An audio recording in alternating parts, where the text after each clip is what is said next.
Chapter 14. It is for freedom that Christ has set us free.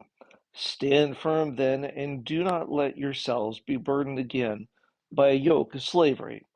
Galatians 5:1.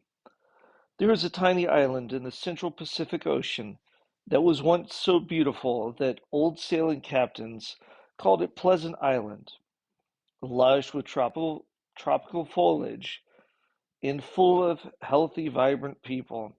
It was a favorite place to stop to replenish water and food supplies. Pleasant Island is now known as Nauru, and like its name, the island has changed. The Cousteau wind ship Alcyon arrives at Nauru Island just after sunrise. A thundercloud falls off to the east after thoroughly wetting the squat tropical island. The green shoreline gives no hint of the wealth that lies hidden from our sight on the upper plateau of the island. The 5,000 inhabitants of this remote island community are, per capita, among the richest people in the world, but they are very unhappy. It is on the plateau where our journey begins. Standing in the shade of a dense canopy of a rainforest, I stare in awe at a towering coral pinnacle over 20 feet tall. Encasing the ancient coral are the standing roots of a giant banyan tree. I touch the tree's smooth trunk, then look upward into its vast canopy. From its many branches hangs a cascading tapestry of green vines with fragrant white flowers. At my feet, the tree's gnarled roots disappear into dark, fertile soil that is blanketed with green moss and soft dichondra. Standing in the beauty of this tiny Eden, I regretfully listen to the horrible mechanical sounds of engines consuming the last of this rainforest. Only 100 feet away, giant shovels and tractors strip away the forest and topsoil to get at the valuable phosphate below. The once majestic tree trunks are stripped and stacked for later sale, while the rest of the forest's foliage is dumped in a heap to rot in the sun. In a few days, the ancient towering banyan tree, standing majestically before me, along with this little piece of rainforest, will be gone forever.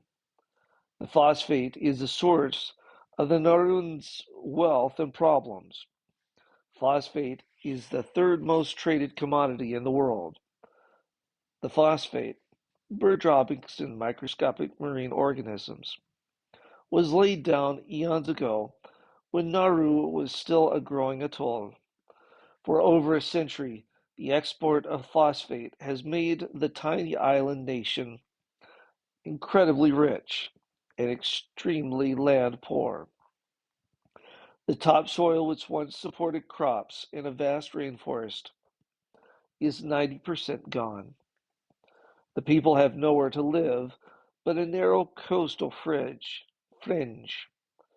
Food and water must now be imported at great expense.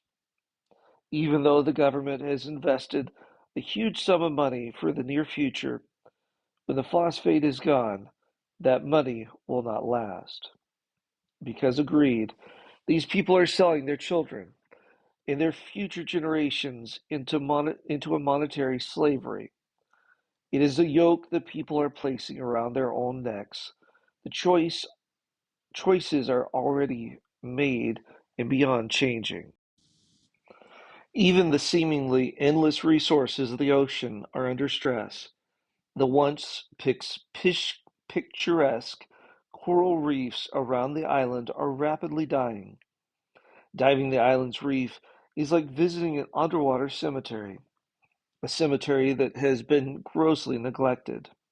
Small, isolated patches of living coral are surrounded by broad areas of dead and decaying coral that are bleached white like exposed bones.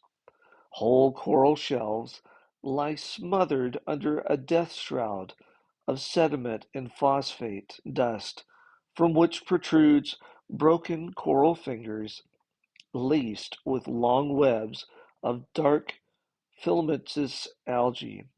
Lacking living coral, the reef is all but empty of fish. Once a garden of underwater life, the reefs are swiftly becoming barren submarine deserts. The rain that falls on the island is no longer slowed or contained by a layer of vegetation and soil. This fresh water flushing coats the reefs with excessive minerals and changes the reef's salinity. Another reason why the reefs are dying is actually part of a greater worldwide problem: global warming. Coral reefs around the world are under stress or dying because of equatorial ocean warming. As Alcyon prepares to leave this unhappy place, we suit up to make a final open water night dive. Descending into the cool, dark water, the bright glare of our camera lights reveal numerous macroscopic creatures. The ocean about us is so full of miniature life, it is like swimming through a cosmic soup. We film transparent jellyfish no bigger than a thumbnail, each resembling miniature, lighter than air balloons with filamentous strips running along their sides that electrically pulsate in a luminous glow. Some of the tiny gelatinous creatures drift with the tide, others swim slowly with the winged pteropods that resemble Darth Vader's starship, while even smaller creatures flick around in rapid spinning circles like errant miniature skyrockets.